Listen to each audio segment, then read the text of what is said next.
On August 30th, 2015, we lost Mr. Wes Craven, who directed some great horror movies for our generation. He made Hills Have Eyes, he made The Last House on the Left, he made the Scream series, he made Cursed, Red Eye, The People Under the Stairs, Shocker, Deadly Blessing, almost anything you... Nightmare on Elm Street, don't forget that. Oh gosh, yeah, that's like one of the main horror franchises. But today, I'm going to go back to one of his earlier works with The Last House on the Left. Now, funny story. I had this for a while, but then I sold it, and then a couple of months ago, I went to Goodwill, and I thought this was The People Under the Stairs, because both their covers look alike with the skull, and it ended up, after I bought it, I really looked at it, I was like, oh, wait, this is The Last House on the Left.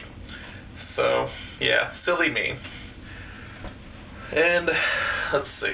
I always pictured, Wes Craven and John Carpenter and George Romero and Tobe Hooper and Clive Barker and Stephen King. I kind of picture them all, sitting around, at a, just like a pool, not like a card table, just hanging out, playing cards, drinking a couple of beers, talking about their films, just having a good time. But, yeah, it's a sad day for us.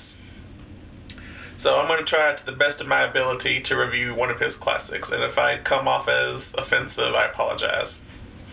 But hopefully I won't be. So this was made in 1972, which it feels like a good old a grindhouse film. It's like the 1970s version of the Devil's Rejects. Yeah, it feels like kind of like a psychological torture movie, where the villains force the girls to pee their pants and slap each other, and let me explain. They force them to, yeah, you know what that means, right? They don't really, this is a metaphor. They don't actually literally hold scissors and do that. That's just stupid. Yeah, they force them to gay rape each other, and it's really kind of not sexy. It's really disturbing, which is probably back in the early 70s, that was really controversial. Okay, so we got Mary and Phyllis. I was about to say Sadie. Mary and Phyllis, Mary, she's about to turn 17, she's a happy-go-lucky girl, her parents love her and everything. Her birthday's the next day, but she's going out with her friend Phyllis the night before to go to a concert. But first, they have to stop and get some marijuana. Because all the teenagers back in the 70s, they had to have marijuana. But unfortunately, they run into Krug. That reminds me of, Freddy Krueger. They run into Krug and his little group, Weasel and Sadie, sadistic Sadie, and his illegitimate love child, Junior, who he treats like crap, by the way.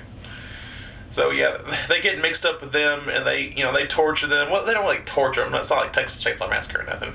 But they just kind of really mess with. They kidnap them, and there's one scene where they stop their car. Well, they're right outside Mary's house, and she's she can't go in because she's stuck with Krug, and that's really disturbing. If I was kidnapped or by someone, and I'm right outside my home, I'd want to scream Mom, Dad, I'm out here or something, but So then they take them out into the woods, which there's some pretty beautiful scenery out there. It looks like it was filmed in fall maybe, but it looks very pretty with the woods and oaky and stuff. And then you have these police officers who come off as comic relief, like the cops in Halloween 5. They're their cop car breaks down also, and then they try to get back to the Collingwood's house, which is very similar to Collinwood from Dark Shadows. And it's been a day, and Mr. and Mrs. Collingwood are afraid that their daughter has gone missing or she's been kidnapped or something. So they try to get back there and try to help out, but their car breaks down, and they try to hitch a ride from these people that don't like them. They just come off as really comedic and really kind of corny. But yeah, with Mary and what Phyllis, what they go through is pretty, disturbing. And so, yeah, they end up. Well, I don't want to spoil too much, but they end up kind of they kill them. They die. Yeah. And so that's when then later, the Krug and his group, they end up at Collingwood house. And at first, they come off as we're here to we're plumber insurance salesman, and then they find out that these people killed their daughter, and so that's when shit hits the fan for real. It seems like they don't really put too much emotion into like the death of their daughter. Like I know back in the 70s, there was. It's not like it wasn't. They didn't overact. Like if I had seen my dead daughter's body or something, I would probably be a wreck.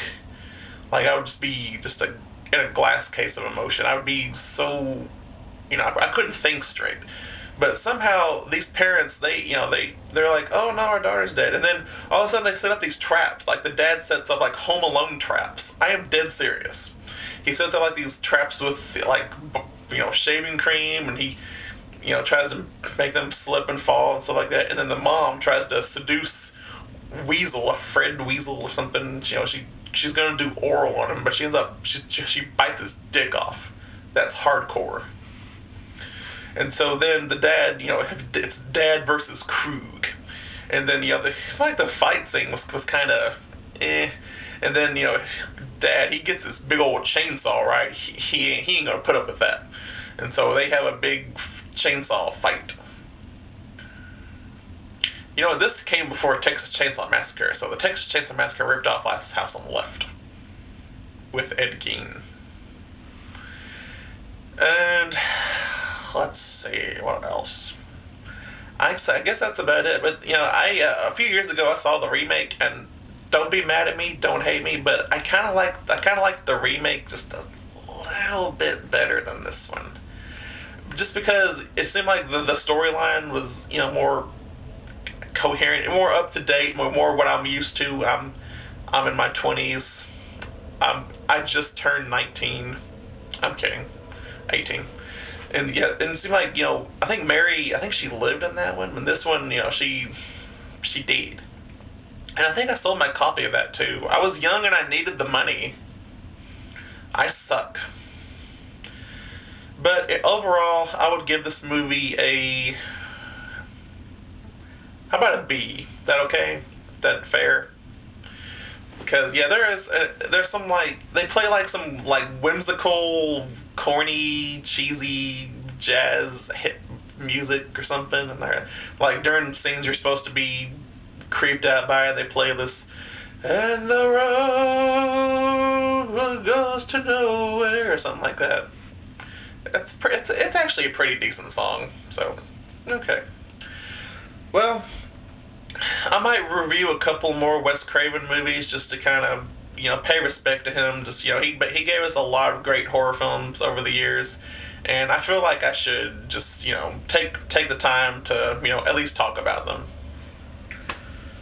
I think next I'm going to review this one, New Nightmare in the Corner here-ish. Yeah. I probably won't review the original Nightmare on Elm Street because that's probably been talked about to death. But maybe I'll review that one someday, but just not now. I feel like I need to talk about some of his other films rather than Nightmare on Elm Street. And I might review Cursed also. Okay, I hope you like my review. And there's The Last House on the Left. And so just, my heart goes out to Wes Craven's friends and his family. They all have my condolences. You were a great director, Wes Craven. I appreciate you.